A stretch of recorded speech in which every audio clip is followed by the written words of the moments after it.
Hapit na gini guys. Dili na dyan naglisod sa pantry kay bugat kayo. Tapos dili under mount na heavy duty ang gamit na drawer slide. Ordinary ra.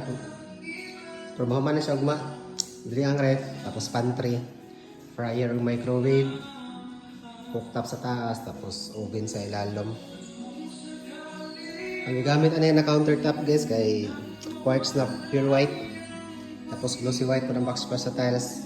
60 by 120. Pindot siya. Limpyo kita naon. Tapos naka-under mount po niya yung sink. Goods kay goods. Tapos kinikabinito ni guys kay melamine board ni naman rin. Okay po color beige. No net siya tanawon. Tapos yung sandok kay spacing wood grain.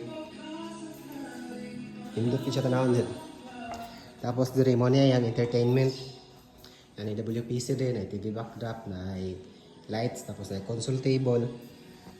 Pag-abot diri storage. Pero tap-tapan pa lang sa understair.